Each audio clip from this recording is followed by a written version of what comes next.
ভোটে আমি 1,35,000 ভোটের অধিকারী হয়ে যদিও পরাজিত, আজকে বিজিত আমাদের ধানের শীষের প্রার্থীর কর্মী বাহিনীর দ্বারা আমার দাঁড়িপাল্লা প্রতীকে ভোট দেওয়ার অপরাধে যে বাড়িগুলো ভাঙচুর হয়েছে ধানাইদার আমাদের সানোয়ার ভাই সহ, সোবান ভাই এবং ইব্রাহিম ভাই সহ মোট 11টি বাড়ি ভাঙচুর হয়েছে। যে তাণ্ডব হয়েছে, যে ধ্বংসলীলা হয়েছে, এটা সচক্ষে দেখলাম। আসলে মিডিয়ার মাধ্যমে এর আগে দেখেছি, এখন নিজের সচক্ষে দেখে নিজের কাছে আসলে প্রতিবাদের কোনো ভাষা নাই। সেই জায়গা থেকে সান্ত্বনা দেওয়ারও কোনো কথা নেই, কোনো ভাষা নেই। আমি আমার উপজেলা সেক্রেটারি আবু বকর সিদ্দিক ভাই সহ আমাদের ইউনিয়নের নগর ইউনিয়নের সহকারী সেক্রেটারি মুজাম্মেল ভাই সহ আমরা জামাত ইসলামের নেতৃবৃন্দ অনেকে আমরা এখানে আসছি। আমাদের ইসলামী ছাত্র শিবিরের বড়িগ্রাম থানার নাটোর জেলার অন্যতম নেতা নাজমুল এখানে আছেন।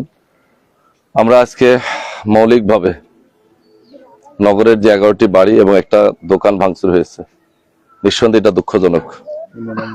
আমাদের ইউনিয়ন আমিরকে যে নির্মমভাবে যে আহত করা হয়েছে, এই দৃশ্য ভাষার প্রকাশ করার মতো না।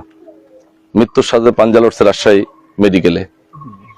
আমরা খুবই মর্মাহত, তাকে বাঁচাতে যে রফিক ভাই আহত, যে আহতের দৃশ্যগুলো আসলে বলার মতো না। আমরা মনে করি যে আসলে মানুষের উপরে এত নির্মম দৃশ্য, এত নির্মম অত্যাচার করতে পারে, এটা আমি ভাষা প্রকাশ করতে পারবো না। এবং একই সাথে একই পাড়া, একই মহল্লা, একই প্রতিবেশী, নির্বাচনের প্রতিযোগিতা থাকবে, দল এবং বিরোধী দল থাকবেই, জয় এবং পরাজয় থাকবেই। আমি ব্যক্তিগতভাবে আমার নির্বাচনে আমি এবং আমার কোন নেতা কর্মীরা আচরণবিধি লঙ্ঘন করে বিরোধী মতের কোন নেতা কর্মীর সাথে অসৎ আচরণ আমরা করি নাই। কেউ বলতে পারবে না, এই ব্যাপারে আমি চ্যালেঞ্জ করতে পারি। কিন্তু নির্বাচিত হওয়ার পরে আমাদের বিরোধী প্রার্থী এবং তার বিরোধী প্রার্থীর পক্ষ থেকে তার নেতা কর্মীরা গুরদাসপুর বড়াইগ্রামের বিভিন্ন জায়গায় যে তাণ্ডব চালাচ্ছে, এটা একটা অগণতান্ত্রিক আচরণ বলে আমি মনে করি। এটা কোনো গণতান্ত্রিক আচরণের মধ্যে পড়ে না। এবং এটা নির্বাচনে বিজয়ের পরে যে আচরণ, এটা নিঃসন্দেহে খুব ন্যাক্কারজনক এবং খুব নিন্দনীয়।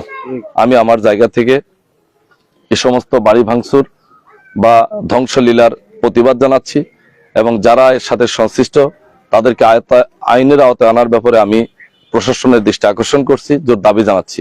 আমি গতকালকেই নবনির্বাচিত মাননীয় সংসদ সদস্য আব্দুল আজিজ ভাইকে স্পষ্ট ভাষায় বলেছি, আপনি নির্বাচিত হয়েছেন, আমি আমার জায়গা থেকে পরাজিত অবস্থানে আপনার কাছে বিনয়ের সাথে আবেদন, আপনি আপনার এই সন্ত্রাসী কর্মকাণ্ডের যে সমস্ত তাণ্ডব চলছে এগুলাকে থামান। তিনি বলেছেন যে ঠিক আছে, আমি দেখব। এবং একই সাথে আমরা মাননীয় জেলা প্রশাসক, মাননীয় পুলিশ সুপার এবং 2 ওসি মহোদয়কে আমরা বলেছি, শুধু এখানেই না, গুরদাসপুর বড়াইগ্রামের বিভিন্ন জায়গায় আমি গতকাল সাংবাদিক সম্মেলনে পেশ করেছি সেই কথাগুলো। আজকেও আমি স্বচক্ষে দেখে নিজের কাছে আসলে নিজেকে ধরে রাখার মতো কোনো অবস্থান নেই। তবে আমাদের সাংগঠনিক সিদ্ধান্ত, সেন্ট্রাল ইতিমধ্যেই ইসলামী ছাত্র শিবির এবং জামাত ইসলামের কেন্দ্র থেকে যে নির্দেশনা, যে বাড়িগুলোতে ধ্বংসযোগ্য হয়েছে প্রত্যেকটি বাড়ি মেরামতের টোটাল দায়িত্ব আমরা নিয়ে নিলাম। আমাদের সংগঠনের পক্ষ থেকে এই 11টি বাড়ির এবং দোকানের 100% ক্ষয়ক্ষতি পূরণ করে দিতে না পারলেও আমরা অবকাঠামোগত সংস্কার, বিশেষ করে ঘর নির্মাণের যে কাজগুলো, এগুলো সুন্দর সুচারুরূপে আমরা আমাদের টোটাল সাংগঠনিক দায়িত্বে সম্পূর্ণ করে দেব ইনশাল্লাহ। সেই জায়গা থেকে নিঃসন্দেহে আমরা আমাদের যাদের ক্ষতিগ্রস্ত হলেন শুধু দাঁড়িপাল্লা ভোট দেওয়ার জন্য, শুধু আমার পক্ষে কাজ করার জন্য, জামাত ইসলামের পক্ষে স্লোগান দেওয়ার জন্য, 11 দলীয় জোটের পক্ষে কাজ করার জন্য যে আজকে আপনাদের উপরে ধ্বংসযজ্ঞ চলেছে, আমরা হয়তো পরিপূর্ণভাবে সেটা পূরণ করে দিতে পারবো না। তবে আমরা আপনাদের সমবেদনায় কষ্টের সাথে একটু সংযত হয়ে একটু পাশে দাঁড়ালাম। আমাদের সংগঠনের পক্ষ থেকে বাংলাদেশ জামায়াত ইসলামের আমির মানবতার ফেরিওয়ালা ডাক্তার শফিকুর রহমান সাহেবের নির্দেশনায় আমরা এখানে আসছি। জেলা আমির ডক্টর মীর নুরুল ইসলাম ভাইয়ের নির্দেশনা আমরা এখানে আসছি। আমাদের জেলা এবং কেন্দ্রের সিদ্ধান্ত, প্রত্যেকটি বাড়ির অবকাঠামোগত সংস্কার সংগঠনের পক্ষ থেকে পরিপূর্ণভাবে দায়িত্ব নিয়ে এটা কমপ্লিট করে দেওয়া হবে ইনশাল্লাহ। সেই জায়গা থেকে আমরা আপনাদের পাশে আছি, আমরা পাশে থাকব এবং আমরা আপনাদেরকে একটু ধৈর্য ধারণ করার জন্য আহ্বান করব। আইন হাতে তুলে নেবেন না। যা অনাকাঙ্ক্ষিত ঘটনা ঘটে গেছে, আমরা এর পুনরাবৃত্তি চাই না। আমরা চাই শান্তি, আমরা চাই নিয়মতান্ত্রিক ভাবে প্রত্যেকের অবস্থান থেকে অত্যন্ত শান্তিপূর্ণ বসবাস সহ অবস্থানে থাকবেন। আমি ব্যক্তিগতভাবে ধানাইদার মাটি মানুষের সাথে মিশে আছি। আমার কর্মসংস্থান ধানাইদা ফাজিল মাদ্রাসায়। এমন কোনো বাড়ি নাই যে বাড়িতে আমার ছাত্রছাত্রী নেই। সেই জায়গা থেকে আমি একজন শিক্ষক হয়ে ছাত্রছাত্রী অভিভাবকদের কাছে বিনয়ের সাথে আবেদন একটাই, দয়া করে, আমি ইলেকশন করেছি, আমার জন্য যে ক্ষয়ক্ষতি হয়ে গেল আমি আপনাদের সাথে সমবেদনা জানিয়ে আগামী দিনে আর কোনো ক্ষয়ক্ষতি হোক এটা আমি চাই না।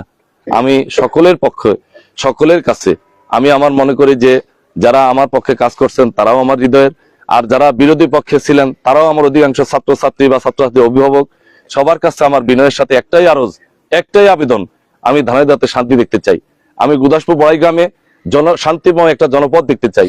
সেই জায়গা থেকে আমার সমস্ত নেতা কর্মীদেরকে আমি নির্দেশনা দিয়ে দিয়েছি, কেউ যেন কোনো সময় আইন হাতে তুলে না নেয়, উগ্রতা না দেখায়, উশৃঙ্খলতা না দেখায়, অত্যন্ত শান্তিপূর্ণ ভাবে কেউ একটু গালি দিলেও যেন অত্যন্ত ধৈর্য ধরে সহনশীলতার সাথে চলে, এই আবেদন নির্দেশনা আমরা দিয়ে দিয়েছি।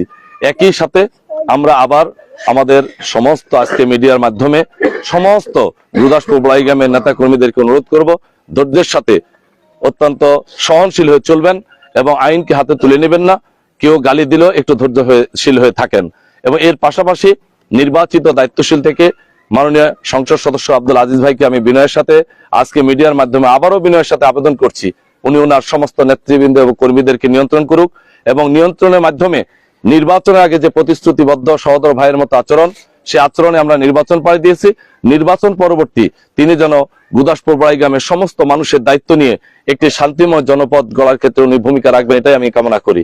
সেই জায়গা থেকে আমি প্রশাসনের দৃষ্টি আকর্ষণ করছি আরো সক্রিয় ভূমিকা রাখার ক্ষেত্রে এবং নিয়মতান্ত্রিক ভাবে উভয় পক্ষই এই ধানাইদাতে শান্তিপূর্ণ একটা পরিবেশে বসবাস করবে, এটাই কামনা করে, সবার সুস্বাস্থ্য এবং দীর্ঘায়ু কামনা করে আজকে ধ্বংসযোগ্য যে বাড়িগুলো দেখলাম তাদের পাশে আবারও দাঁড়ালাম, থাকবো, আছি এবং আপনাদের নিয়মতান্ত্রিক ভাবে সমস্ত ক্ষয়ক্ষতি পূরণ করতে না পারলেও যতটুকু পারি আপনাদের পাশে থাকবো ইনশাল্লাহ।